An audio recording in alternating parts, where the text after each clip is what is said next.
BrentoCast, Season 2, with your host, Brent Bowers.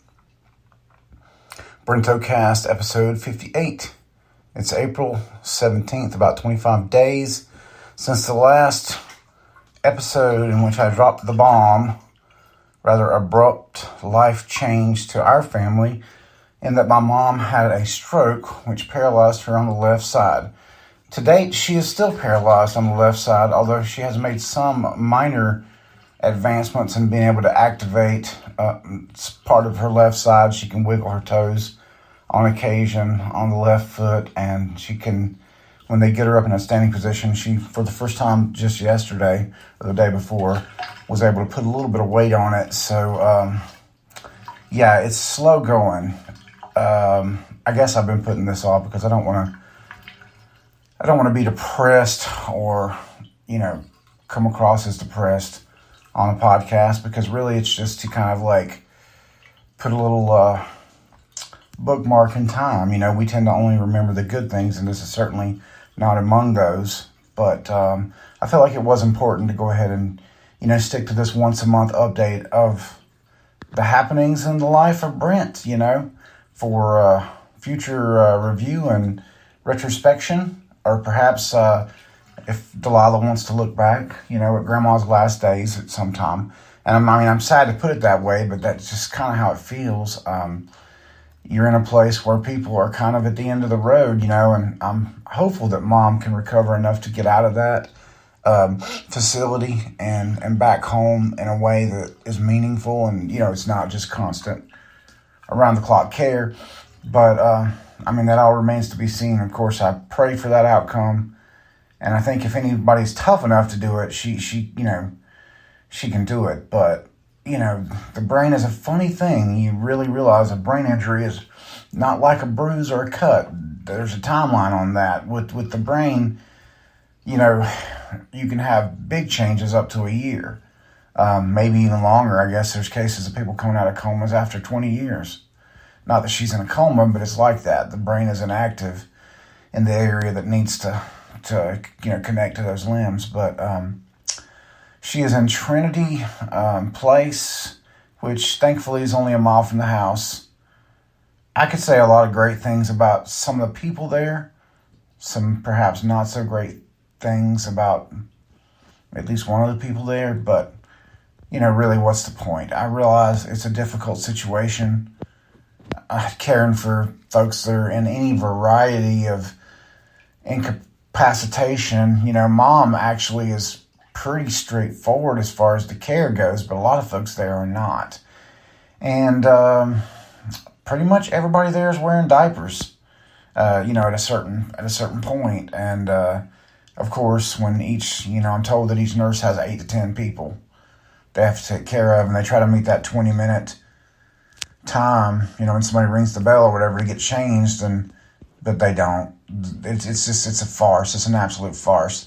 The bell system sounds a bell till they come, turn the bell off. They can take as long as they want after that. It shows that they turned the bell off. And that's the one time I complained about it, and literally Summer was sitting right there and saw that it took an hour. They said, "Oh, there's no evidence to support that." I'm like, "Are you stupid? I just told you, my daughter was sitting here. It took over an hour. That's the evidence. Your bell." And even Mom in her adult state, she pointed out, she's like, "Yeah, but while you were sitting here, the girl came and was supposed to, do this, and she saw I was in this, and she turned the bell off and said, 'I'll be back.' How do we know when she comes back?" And, even Mom, with all of the, pain medicine she's on, was able to, suss that out right away.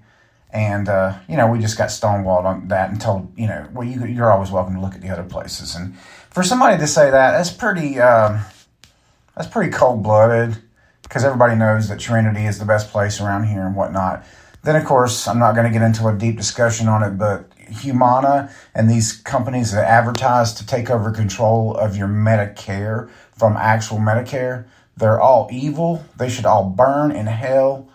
That's my feeling about them. They are there to deceive old folks, to basically profiteer on the backs of the most vulnerable members of our society. That's where I'm at on that. So we'll just leave that there, and I hope that none of you ever have to go through the situation where a loved one is incapacitated and requires around-the-clock care and, physical therapy. Because companies like Humana, not good. And I would say if, for your own personal case, they advertise it as something that makes things cheaper for you and gives you benefits. Actually, what it does is it gives them control of how much care you get. And of course, if you're just using it to pay for your medicine, then of course it does look like a good deal until that acute incident happens and you have a need of full-time care. Then they control your fate.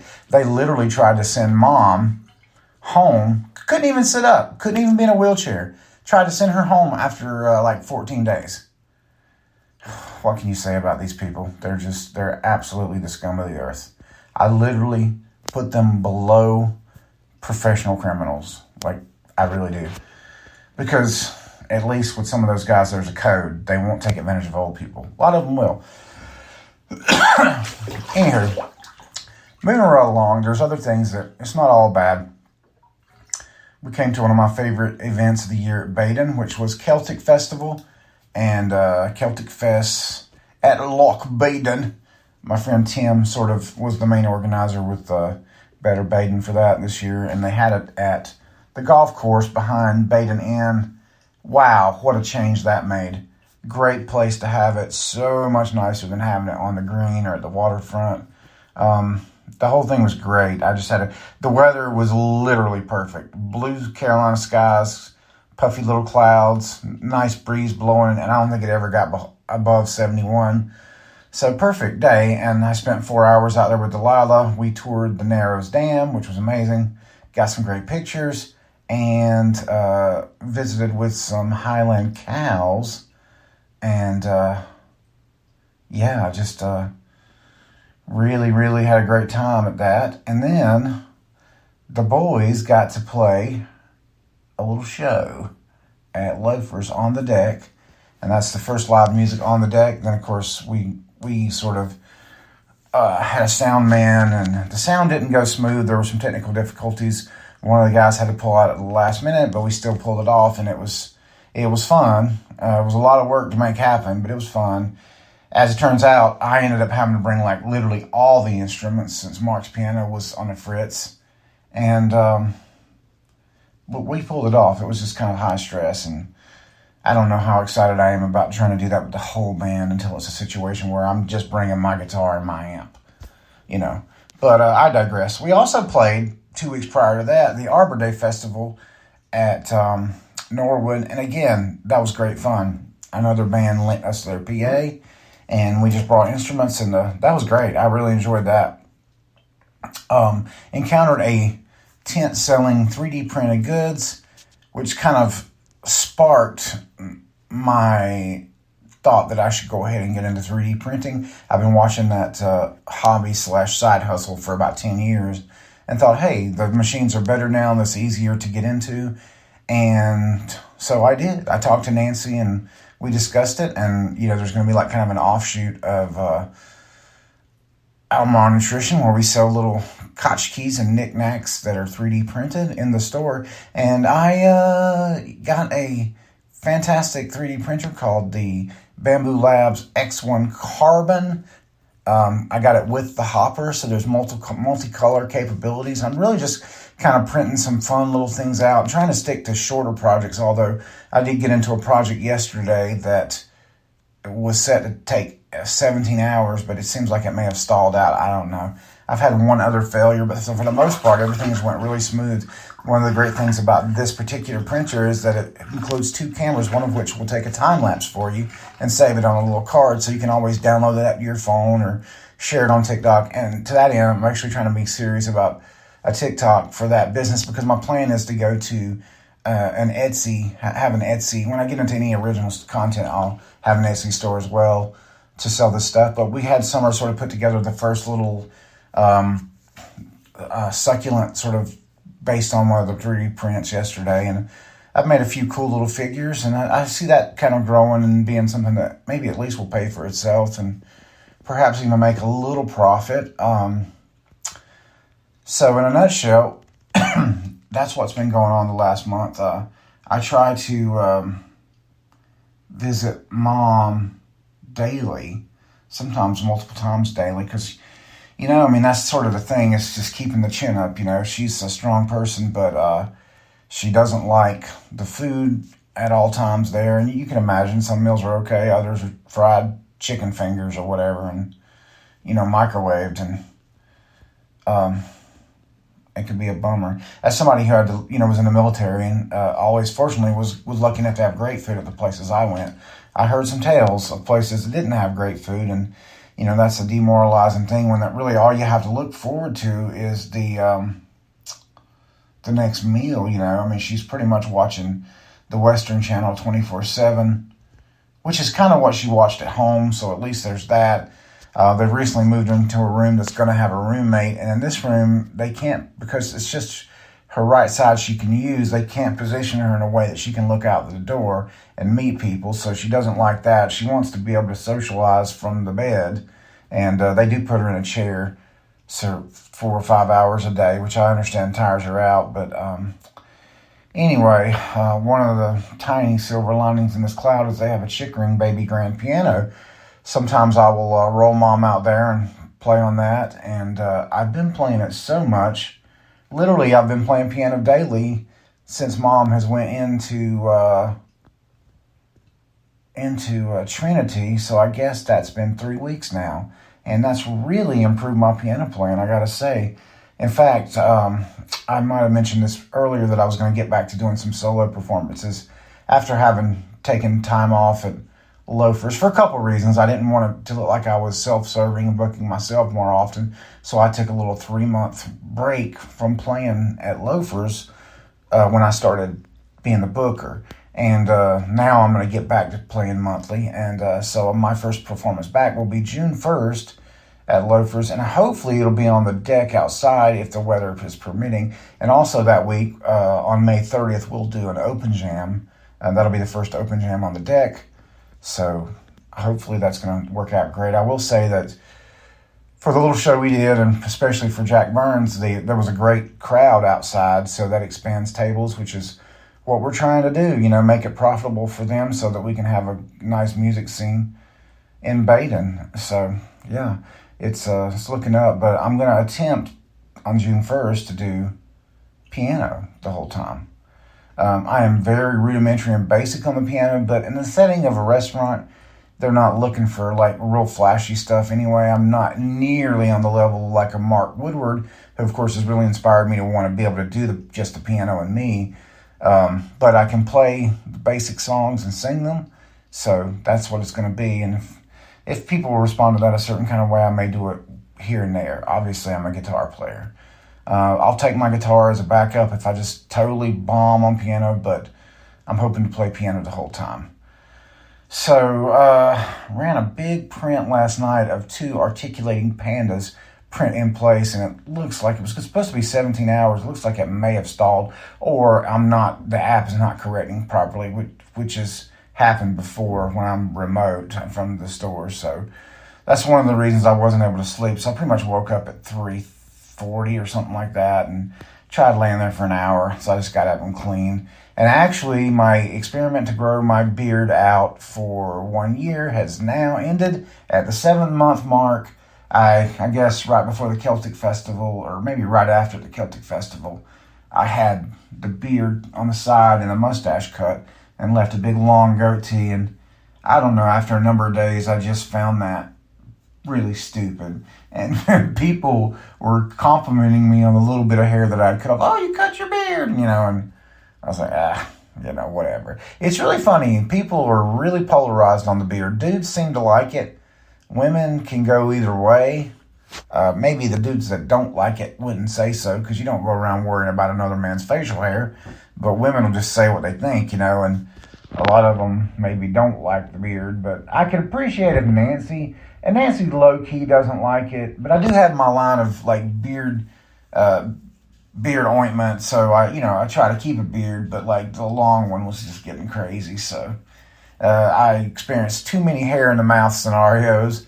And interestingly enough, my poodle, very elderly, had been licking her lips a lot. And I thought that just meant that she was thirsty, but maybe it was just that, the hair around her nose was getting into her mouth or whatever. And so we went ahead and cut the hair on her nose down a little bit more so it wouldn't get into her mouth, and gave her a really shorter haircut this time because, she's 15 now. I did discover through those folks at Wagging Tails that there's a medicine that I can get for her that might melt some of her cataracts so she can see a little better.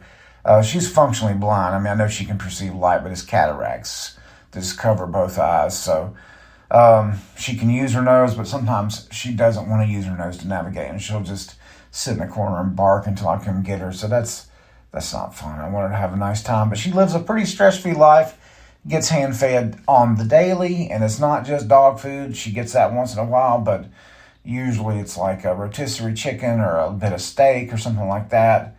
So she stays pretty happy, and she seems to be happy to sleep a lot.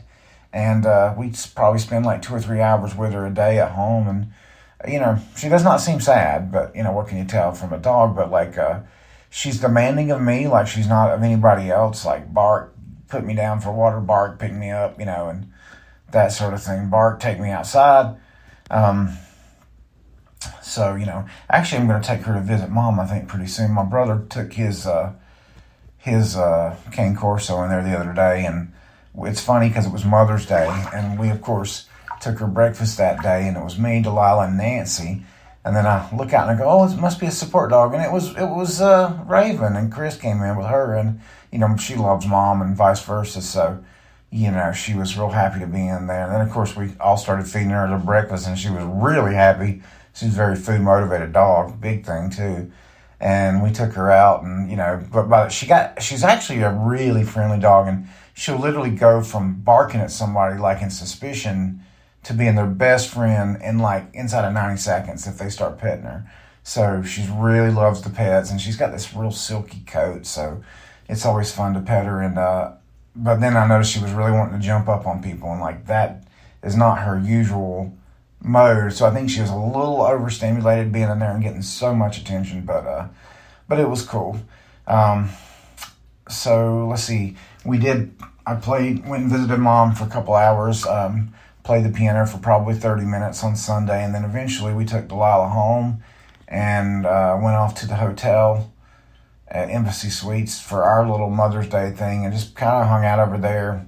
Just ate way too much, and came home the next morning, got back probably by 10, and I had an 11 o'clock, and that was kind of how our week started this week. So that's kind of everything that's transpired that I've thought about. I did pick up a film camera off Facebook Marketplace for $30 with the idea that perhaps I will use a film format to shoot footage for a music video for one of the Bowers Foreman songs. By the way, I went to a mix session, which was the final mix session for the better part of 3 albums worth of music. I think it's 29 songs that Harrison and I have done in 3 years.